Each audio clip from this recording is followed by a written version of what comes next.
Today myself Aman Sharma is going to elaborate topic political weakness in Kashmir. तो हम start करते हैं। जैसे कि हमें पता है जब जैसे हमारा देश आज़ाद हुआ उससे पहले की जो दुर्घटनाएं हुई थी हम उसको डिटेल में स्टडी करेंगे। महाराजा हरि सिंह जो जम्मू कश्मीर के लास्ट महाराजा थे, ठीक है, उनका पीरियड था 1925 से लेके 1949 तक। तो वो एक ऑटोक्रेटिक लीडर थे। ऑटोक्रेटिक का मतलब होता है कि जो अपने बारे में समझता है। Autocratic leader during his period mostly people get educated. During इनके पीरियड के दौरान मोस्टली पीपल थे वो एजुकेटेड हो गए थे, बट प्रॉब्लम ये आई थी कि उनको जॉब्स नहीं मिल रही थी। तो उसके कारण बहुत क्रिटिकल कंडीशन ख़राब हो गई, जिसके कारण बहुत ज़्यादा पॉलिटिकल इश्यूज क्रिएट हुए, बहुत ज़्यादा पॉलिटिकल डिस्टर्बेंस क्रिएट हुई। Hari Singh gives jobs to outsider, ये भी एक रीज़न था। उन्होंने बाहर के बंदों को जॉब दी थी, अंदर के बंदों के बारे में सोचा नहीं। Low level jobs to Muslim, 68% Muslim population थी, 68% मुस्लिम पॉपुलेशन थी, बट जितनी भी लो लेवल की जॉब होती थी सारी मुस्लिम लीडर्स को दी जाती थी। शेख मोहम्मद अब्दुल्ला जो था पीजी अलीगढ़, जिसने पोस्ट ग्रेजुएट अलीगढ़ से की थी, तो उसने आवाज़ उठाई। तो इनके बारे में, वो क्या था, टीचर था, उसने क्या किया, रिज़ाइन कर दिया कि भाई अपने टीचर की वजह से मैं रिज़ाइन करता हूँ। तो उसने अपनी एक पार्टी बना दी, uneducated people get together and form reading room party. जो अनएजुकेटेड रूम थे वो इकट्ठे हुए, सारे अपनी प्रॉब्लम्स बताई, फिर उन्होंने एक रीडिंग रूम पार्टी फॉर्म की। After that Abdul Qadir religious leader, Abdul Qadir था जो एक रिलीजियस लीडर था। 1931 स्पीच, उसने क्या किया, एक स्पीच दी थी कॉन्गो ई मौलाना। उसने क्या किया, स्पीच दी थी कॉन्गो ई मौलाना, जिहाद अगेंस्ट महाराजा, कि भाई जितने भी महाराजा हैं इनको हटाओ। जिहाद का मतलब है रिमूव। तो उसके बाद क्या किया, महाराजा ने उसको अरेस्ट कर दिया। That is very disappointed moment for her. उसके 2 एम उसको ठुड मारा और उसको अरेस्ट कर दिया। कोई बात नहीं, चलता है, जम्मू कश्मीर है ये इन्होंने सोचा था हमारा राज है, नो मैटर। फिर क्या था, महाराजा हरि सिंह ने 17 रिप्रेजेंटेटिव अलग अलग डिस्ट्रिक्ट से इकट्ठे किए कि उनको बोला कि प्रॉब्लम क्या आ रही है, क्यों आ रही है। तो उन्होंने बताया कि ये प्रॉब्लम थी। फिर उन्होंने क्या किया, वो खुद से प्रॉब्लम जब रिजॉल्व कर रहे थे तो कॉन्फ्लिक्ट क्रिएट हो गए, तो उसके कारण उनको भी अरेस्ट कर दिया 17 डेज के लिए। People start protesting. Then after that क्या हुआ, Hari Singh banned on public gathering. लोग इकट्ठे हो गए, पब्लिक इकट्ठी हो गई, हरि सिंह ने क्या किया, उनको बैन कर दिया कि भाई कोई इकट्ठा नहीं होगा, इकट्ठा होगा तो मैं उसको अरेस्ट कर दूँगा। शेख अब्दुल्ला के पीछे कीड़े थे, और फिर उसने वो भी प्रोटेस्ट करने लगा, उसको अरेस्ट कर दिया।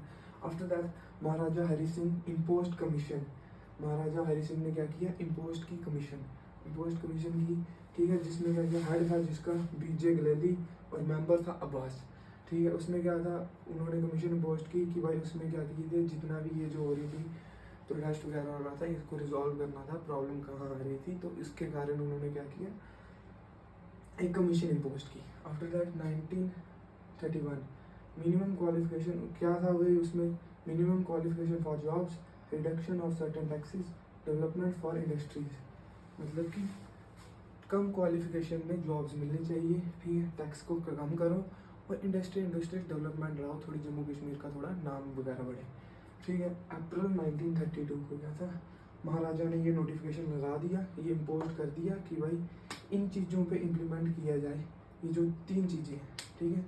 फिर क्या था, 1932 में क्या हुआ था, जो मुस्लिम लीग थी, Muslim conference all J Muslim party was launch. October 1932 first meeting हुई थी किसकी, मुस्लिम कॉन्फ्रेंस की, ठीक है।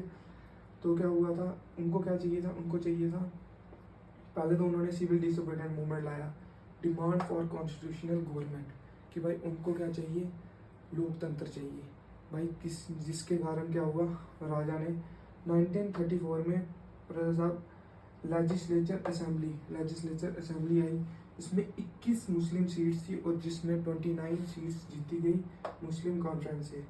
1938 मुस्लिम कॉन्फ्रेंस रिजॉल्व जो था, मुस्लिम कॉन्फ्रेंस ने क्या किया, रेजोल्यूशन लाया, जिसमें क्या था, हिंदू और सिख थे कि भाई इनको भी हम अपनी पार्टी में जाएंगे। मुस्लिम से फिर इन्होंने नाम चेंज कर दिया नेशनल कॉन्फ्रेंस, पहले था मुस्लिम कॉन्फ्रेंस, फिर इनको लगा कि नहीं, जम्मू कश्मीर में बाकी भी रिलीजियस के लोग रहते हैं, रिलीजन के लोग रहते हैं, तो उनको भी हमें मौका देना चाहिए अपने साथ जोड़ने का। तो भाई इनके नेहरू ने इनको एडवाइस दी कि भाई ऐसा ऐसा करो, वोट बैंक बढ़ाओ, इसके कारण यूनिटी लाओ। जो भी था इनका अपना मैटर था। उस टाइम पॉलिटिक्स भी सोच अप्रोच कर रहे थे ये, और इकोनॉमिकली भी अप्रोच कर रहे थे कि भाई दोनों तरीके से डेवलपमेंट हो। ठीक है, उसके बाद क्या हुआ, 1939 में Muslim League formed by Ghulam Abbas. Muslim League was formed by Ghulam Abbas, demand for Muslim nation. उस ये जो गुलाम अब्बास था, इसको भी चाहिए था जिन्ना की तरह कि भाई हाँ मुस्लिम लीग एक साइड हो जाए, हिंदू एक साइड हो जाए। तो वो क्या था, उसने अलग से बॉडी बना दी मुस्लिम लीग। ठीक है, तो ठीक है, उसको क्या चाहिए था, टू नेशन थ्योरी थी कि भाई दो नेशन आएंगे इसमें, वही हमें मुस्लिम अलग से चाहिए, ये वो वगैरह। ठीक है, फिर उसके बाद मोहम्मद जिन्ना आया। जिन्ना, दिमाग देखो, नाम देखो, है जो सेपरेशन चाहिए इनको। ठीक है, चाहिए तो करो। अब Pakistan economic crisis, world bank से ले रहा है लोन, रो रहा है, रोते रहे, ये सब हिस्ट्री बता रही है, हम थोड़ी बता रहे हैं। No matter. हम देखो 1946 में कुछ कश्मीर मूवमेंट आई। ठीक है जी, हाँ भाई, राजाओं को बोला कि भाई कश्मीर छोड़ो, जैसे क्विट इंडिया मूवमेंट में स्लोगन भी बोले थे इन्होंने कि भाई कश्मीर फॉर कश्मीरीज, ठीक है, स्टेट फॉर स्टेटीज। तो उसमें क्या हुआ था, क्विट इंडिया मूवमेंट में 100 अरेस्ट हुए थे, नेहरू को भी अरेस्ट कर दिया था by the king who is Maharaja Hari Singh. After that 1947। ठीक है, तो उसके बाद क्या हुआ, 1947 में पार्टीशन हुआ जब इंडिया का, तो इंडिया पाकिस्तान अलग हो गया। ठीक है, तो क्या हुआ था, जो जम्मू कश्मीर थी उस टाइम इंडिया की आई थिंक 545 प्रिंसली स्टेट्स थी, और उसमें से Jammu Kashmir is one of that. तो जम्मू कश्मीर को टाइम दिया कि भाई आप बताओ क्या करना है। तो उन्होंने स्टैंड बाय का स्टैंड स्टिल एग्रीमेंट पे साइन किया कि भाई हमें वो चाहिए, टाइम चाहिए। उसके बाद 22 अक्टूबर 1947 को tribal attack Jammu Kashmir, tribal ने अटैक किया जम्मू कश्मीर में। 3 दिन तक ये अटैक चलता रहा, और उन्होंने बारामूला वाला रिलीजन कवर कर लिया था। उसके बाद क्या हुआ, 24 अक्टूबर 1947 मिलिट्री हेल्प इंडिया। तो महाराजा हरि सिंह ने इंडिया की मिलिट्री से हेल्प मांगी कि भाई आओ हमें मदद करो। फिर उन्होंने बोला कि हम ऐसे मदद नहीं करेंगे जब तक आप हमारे साथ जुड़ोगे नहीं। फिर उसके बाद एग्रीमेंट हुआ 26 अक्टूबर 1947 में इंस्ट्रूमेंट ऑफ असलेशन। ठीक है, 27 अक्टूबर 1947 में इंडियन ट्रूप्स कश्मीर में आए, जिसके कारण हमें एक बहुत बड़ा नुकसान झेलना पड़ा। हमारा जो कर्नल था लेफ्टिनेंट DR रॉयल किल।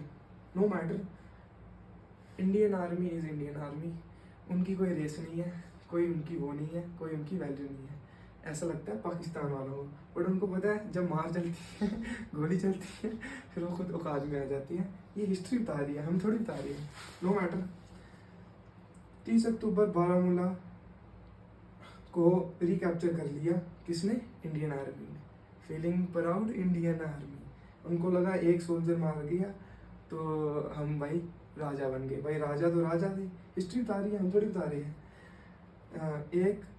फिर क्या हुआ, 1 जनवरी 1948 में इंडियन UN सिक्योरिटी काउंसिल के पास ये सारी बात चली गई, UNO के पास। फिर उसने क्या किया, ये इसको सीज फायर लाइन दे दिया, और 1972 में शिमला एग्रीमेंट हुआ, जिसने ये जो था सीज फायर लाइन को LOC करा दे दिया।